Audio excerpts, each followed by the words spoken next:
The champagne flute slipped from my trembling fingers, shattering against the marble floor of the Grandview Estate ballroom, as my mother-in-law Patricia's voice carried across the reception with surgical precision. "I suppose some people think they can buy their way into society," she announced to a circle of her friends, her eyes locked on me with the cold satisfaction of someone delivering a verdict she'd been waiting years to pronounce. "But blood will tell, won't it? You can't make silk from a sow's ear." 200 wedding guests turned to witness my public humiliation, their conversations halting, as Patricia systematically dismantled my character, my background, and my worthiness to marry her precious son. What she didn't know was that in exactly 4 hours, when venue manager Charles Whitfield stepped up to the microphone for his traditional closing announcements, he would speak words that would turn her cruelty into a moment of reckoning she'd never forget. Comment below if you've ever been judged for where you came from instead of who you became. This story's about the night when assumptions met reality in the most spectacular way possible. My name is Elena Vasquez, I'm 31 years old, and I've spent the last 8 years building a life that my working-class parents could never have imagined, while my new in-laws treated every milestone like evidence of social climbing art. Rather than earned success, what they saw as desperate ambition I knew was the determination that had carried me from community college to corporate executive to the woman who could afford the wedding of their son's dreams. The Wellington family had built their identity around old money, social connections, and the kind of inherited privilege that views wealth as a birthright rather than an achievement. My husband James's parents, Richard and Patricia Wellington, represented fourth-generation prosperity that had been carefully maintained through strategic marriages, conservative investments, and social circles that excluded anyone without the proper pedigree. Their family tree included federal judges, university presidents, corporate board members, and philanthropic leaders whose names appeared on hospital wings and library dedications throughout New England. The Wellington legacy was documented in historical societies, celebrated in country club newsletters, and preserved through charitable foundations that had been operating since the 1890s. This heritage had shaped James's upbringing in ways that made him genuinely unconscious of privilege, while simultaneously dependent on social networks that had been curated across 4 generations. He'd attended elite private schools where his classmates' parents were senators and CEOs, spent summers at family compounds that had been in Wellington hands since his great-great-grandfather's era, and built his early career through introductions that came from family connections rather than individual networking. James himself was a good man, kind, intelligent, and sincerely committed to our relationship, but his family's reaction to our engagement had revealed the extent to which they viewed marriage as a strategic alliance between compatible socially classes, rather than a personal relationship between two people who loved each other. James is marrying a lovely girl had become Patricia's standard response when friends asked about their son's engagement. She's very ambitious, worked her way up from quite humble beginnings. The pause before ambitious and the emphasis on humble beginnings conveyed everything about Patricia's assessment of my suitability as a Wellington daughter-in-law. I was tolerable as James's girlfriend, interesting as his companion from a different social background, but problematic as the person who would carry the Wellington name and potentially mother the next generation of their family legacy. This ambivalence had been reinforced consistently throughout our 2-year engagement. I was welcomed at family gatherings but treated as a guest, rather than a family member. I was invited to Wellington social events but introduced with explanations about my fascinating background that emphasized difference rather than belonging. Most tellingly, wedding planning had become a battleground where every decision reflected competing visions of what the celebration should represent and whose values would be reflected in the ceremony and reception. The Grandview Estate has been hosting Wellington family celebrations for 40 years, Patricia had explained when James and I announced our engagement and began discussing venue options. James's cousin Margaret was married there, his uncle Robert's golden anniversary party was held in their garden pavilion, and 3 Wellington Foundation fundraisers have been hosted in their main ballroom. The Grandview Estate was indeed magnificent. Historic property that had been converted into one of the region's most prestigious event venues, with impeccable service, award-winning catering, and grounds that had been featured in architectural magazines.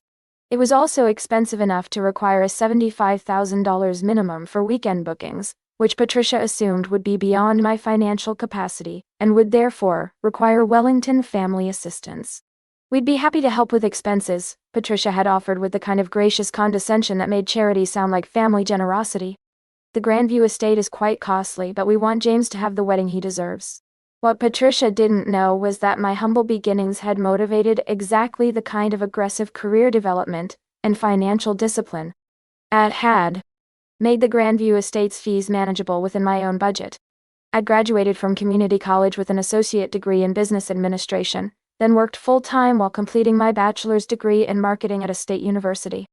My first job had been as a marketing coordinator for a mid-sized technology company, where I'd learned about digital marketing, customer acquisition, and the strategic thinking that drives business growth.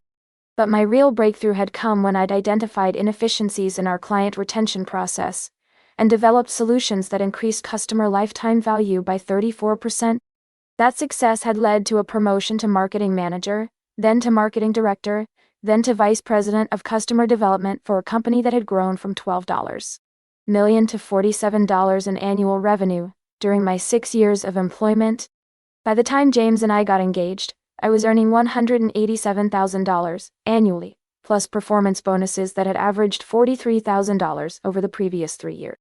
My financial discipline had allowed me to save aggressively while building a professional wardrobe, purchasing a condo in a desirable neighborhood, and maintaining the kind of lifestyle that reflected career success rather than inherited leeway. More importantly, I developed expertise in customer psychology, brand positioning, and strategic communication that had made me valuable to companies seeking growth in competitive markets. My skills were in high demand, and I'd been approached by recruiters from larger companies offering senior executive positions that would increase my compensation significantly. The Grandview Estate's wedding package, while expensive, represented less than 6 months of my salary and was easily affordable within my financial planning. I didn't need Wellington family assistance to create the celebration that James and I wanted. I just needed them to accept that their son had chosen a woman who had built her own success rather than inherited it. Elena insists on paying for the wedding herself. I'd overheard Patricia telling her sister during our engagement party. Very independent. I suppose she wants to prove something about her financial capabilities. The characterization stung because it misrepresented my motivations, while reinforcing Patricia's narrative about social climbing and inappropriate ambition. I wasn't trying to prove anything financial. I was trying to create a wedding that reflected our partnership and my contribution to our future together, rather than accepting charity that would position me as the grateful recipient of Wellington generosity. But Patricia's comment had revealed her fundamental misunderstanding of my character and achievements. She viewed my financial independence as performance rather than genuine capability, and she interpreted my desire to pay for our wedding as evidence of insecurity rather than self-respect. Wedding planning had continued for 18 months, with Patricia maintaining subtle but consistent control over decisions that would determine how our celebration reflected family values and social positioning. She'd suggested guest lists that heavily favored Wellington family and social connections over my relatives and friends. She'd recommended vendors who had served previous Wellington celebrations rather than exploring alternatives that might better match our personal preferences. Most significantly, she'd insisted on traditional ceremony elements that emphasized family heritage and social continuity, rather than personalizing the celebration to reflect our individual relationship and shared values. The Wellington family has certain expectations for weddings, Patricia had explained when I'd suggested modifications to traditional ceremony elements. Our friends and relatives expect a certain level of appropriateness in how family celebrations are conducted. Appropriateness, in Patricia's vocabulary, meant conformity to social expectations that had been established by previous generations of Wellington family celebrations. It meant prioritizing family legacy over personal expression, and it meant accepting that my role as James's wife would require adapting to Wellington standards rather than creating new traditions that reflected our partnership as equals. But the most painful aspect of wedding planning hadn't been Patricia's control over logistical details. It had been her systematic effort to minimize my family's role in the celebration and to position our wedding as a Wellington family rather than a union between two families who brought different but equally valuable backgrounds to the occasion. Elena's family is quite small, Patricia had explained to friends who asked about wedding planning. Just her parents and a few relatives. Very different from our extensive family connections, but we're doing our best to make them feel included. My family was small compared to the Wellington network, but they weren't charity cases who needed to feel included in someone else's celebration. My parents, Carlos and Maria Vasquez, had worked multiple jobs to support my education, and had sacrificed significantly to ensure I had opportunities they'd never been offered. My extended family included teachers, nurses, small business owners, and skilled tradespeople who had built meaningful lives through hard work and community contribution. They weren't socially connected in the way that Wellington family members were, but they weren't inferior people who needed condescension or special accommodation to participate appropriately in wedding celebrations. Patricia's characterization of my family as limited and different had shaped guest list decisions, seating arrangements, and ceremony roles in ways that positioned them as minor participants, rather than equal partners in celebrating our marriage. "We'll seat Elena's family at the tables near the kitchen," Patricia had suggested during reception planning. "That way they'll be close to the staff if they need anything, and they won't feel intimidated by being placed with our more prominent guests."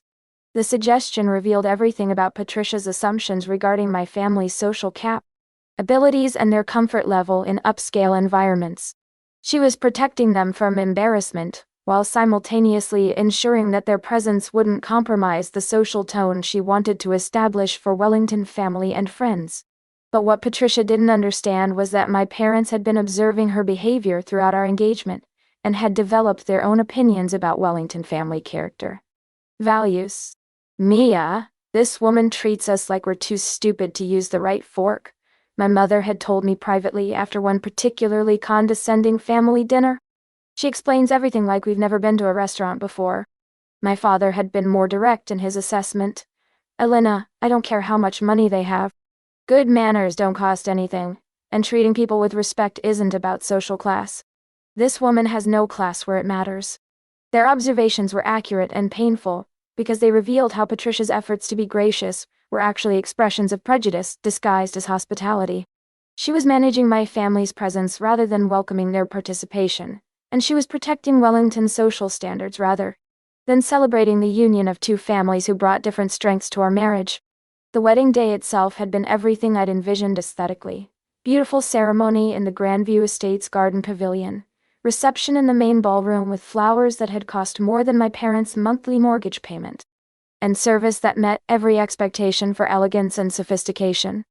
But the emotional tone of the celebration had been poisoned by Patricia's behavior during the reception, when she decided that my moment of happiness was the appropriate time to deliver her final verdict on my worthiness to join the Wellington family. The incident had begun during the cocktail hour when I'd overheard Patricia talking to a group of Wellington family friends about the wedding's interesting blend of social backgrounds and cultural traditions. "Elena's family has been quite enthusiastic about everything," Patricia had said while standing near the bar where I was ordering champagne for my bridesmaids. "They're not accustomed to events of this caliber, so they're somewhat overwhelmed by the grandeur." My parents and relatives weren't overwhelmed. They were enjoying a beautiful celebration and interacting graciously with all the guests they'd been introduced to.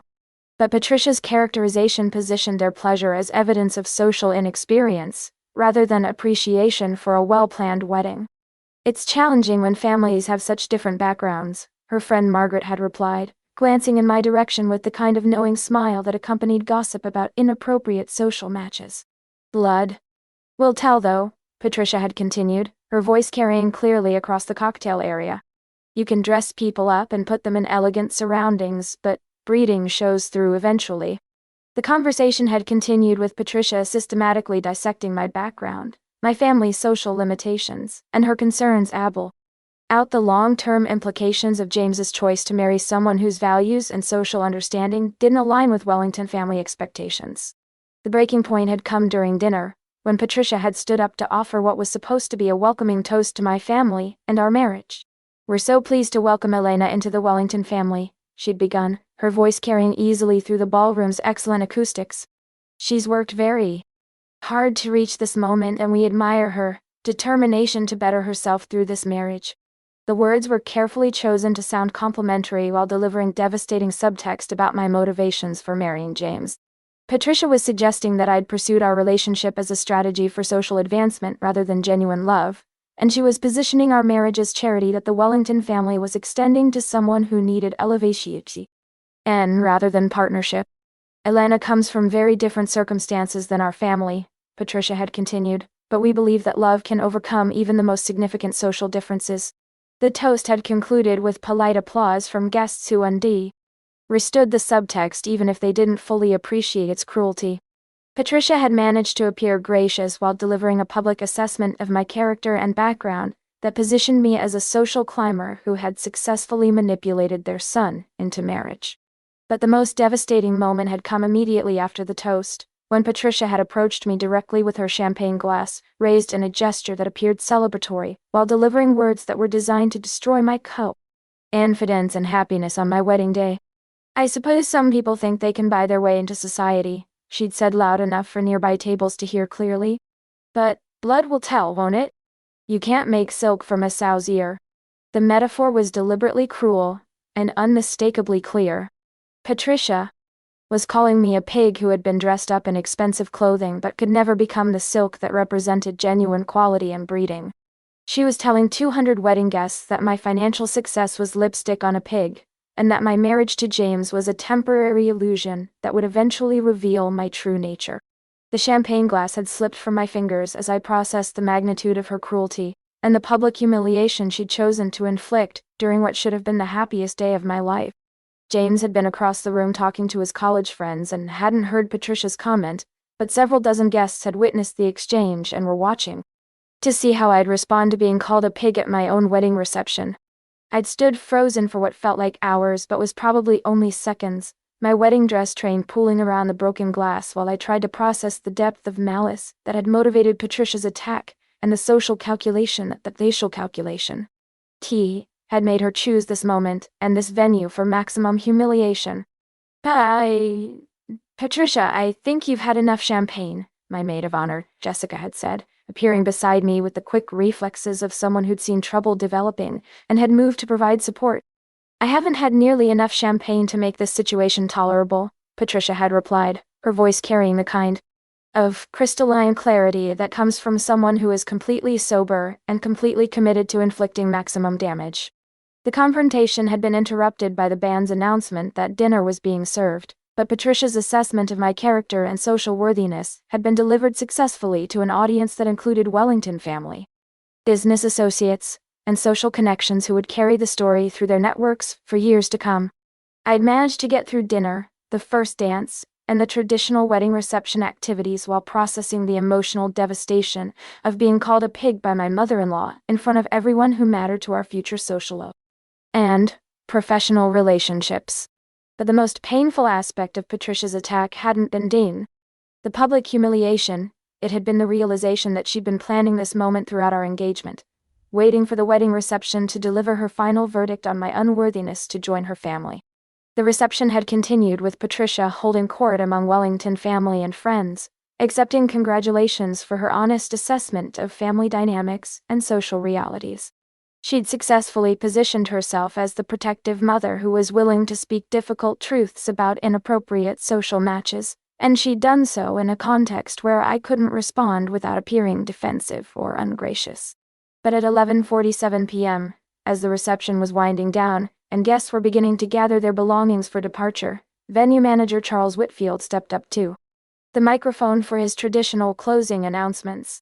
Charles had been managing events at the Grandview Estate for 15 years, and had developed a reputation for professionalism, discretion, and the kind of attention to detail that made high-end celebrations memorable for all the right reasons.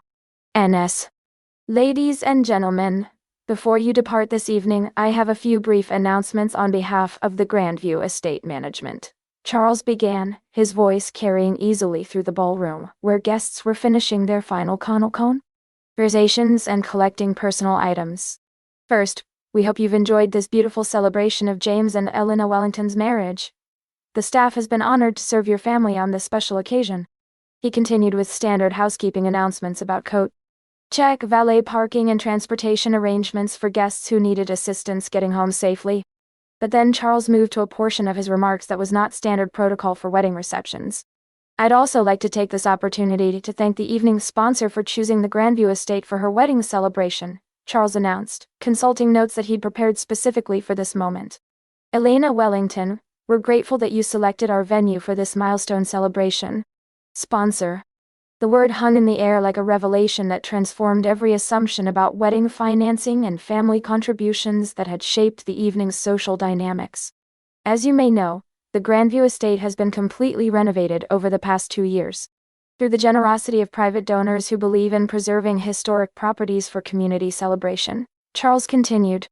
We're particularly grateful to Elena Wellington, whose foundation provided the lead gift of $1.2 million that made our restoration project possible. The ballroom went completely silent. $1.2 million trade-ins. More money than most of the guests would earn in their entire careers, donated by the woman Patricia had called a pig just hours earlier. The Elena Vasquez Foundation's support allowed us to restore the ballroom's original chandeliers, refurbish the garden pavilion where this evening's ceremony took place, and upgrade our kitchen facilities to meet the highest standards for event catering, Charles explained, reading from prepared remarks that documented exactly how my philanthropic contribution had created the venue where Patricia had chosen to humiliate me. I could see Patricia's face draining of color as she processed the implications of what Charles was announcing.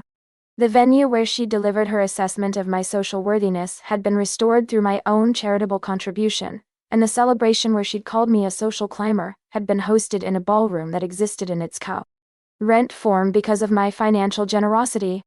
Elena's commitment to historic preservation and community celebration reflects the kind of philanthropic leadership that makes our community stronger, Charles continued, apparently unaware of the family drama his announcement was creating.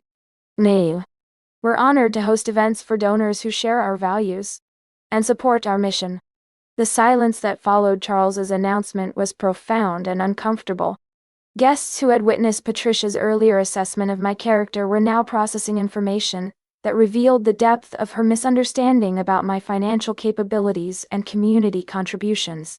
James appeared at my side, having finally heard what Charles was announcing and beginning to understand the magnitude of what my foundation had contributed to the venue where we'd chosen to celebrate our marriage.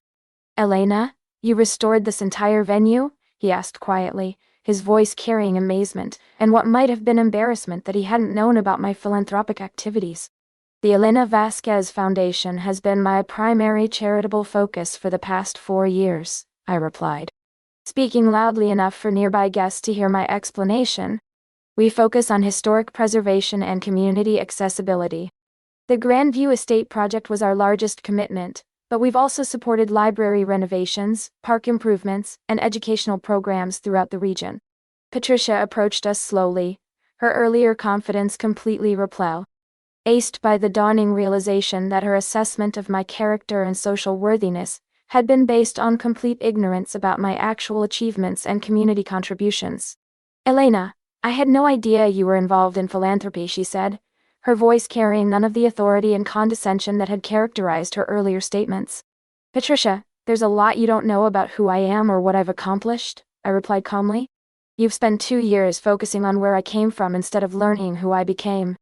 The conversation that followed was awkward and superficial, with Patricia attempting to recover from her earlier cruelty by expressing interest in my foundation and my community involvement.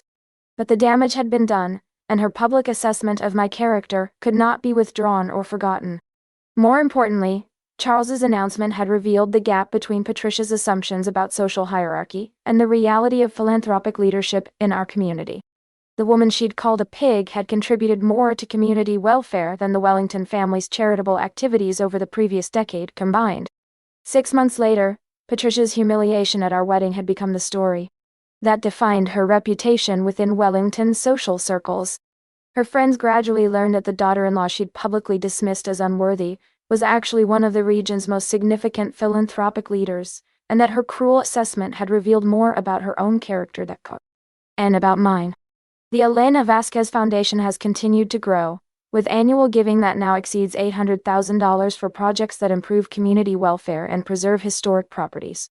My professional success has continued to accelerate, with a promotion to senior vice president that includes equity participation and compensation that has reached $340,000 annually. But most importantly, James and I have built a marriage based on mutual respect and shared values, rather than social positioning and family approval. We've created our own traditions that honor both our backgrounds while building something new that reflects our partnership as equals. Patricia has gradually accepted that her son married a woman whose character and achievements deserve respect rather than condescension. She's never apologized for calling me a pig at our wedding reception, but she stopped making public assessments of my worthiness and has begun treating me as a daughter-in-law rather than an interloper. The most satisfying outcome hasn't been Patricia's changed behavior. It's been the recognition that authenticity and achievement matter more than social pedigree when it comes to building meaningful relationships and contributing to community welfare. If you're still reading, drop foundation in the comments if you understand that the best revenge against judgment is living so authentically that critics have to reckon with their own prejudices. The lesson I learned from being called unworthy at my own wedding wasn't about social class, philanthropy, or in-law relationships. It was about the difference between proving yourself to people who refuse to see you and building something so meaningful that their blindness becomes irrelevant. Patricia's cruelty had been designed to establish social hierarchy and put me in my place as someone who didn't belong in Wellington family circles. But our assessment was based on assumptions about working-class backgrounds rather than knowledge about individual character and achievement. The Elena Vasquez Foundation hadn't been created to impress anyone or prove social worthiness. It had grown naturally from my success and my values about giving back to communities that had supported my development. The Grandview estate renovation had been funded because I believed historic properties should be preserved and accessible rather than exclusive. Patricia's humiliation at discovering my philanthropic leadership was a byproduct of living authentically rather than a calculated response to her prejudice. The most powerful answer to social judgment isn't proving critics wrong. It's building something so meaningful that their opinions become irrelevant to your sense of worth and purpose. Tell me about a time when someone judged you based on assumptions rather than taking time to understand who you really were. How did you handle the gap between their perception and your reality, and what would good you say to someone who's struggling with proving their worth to people who refuse to see their value?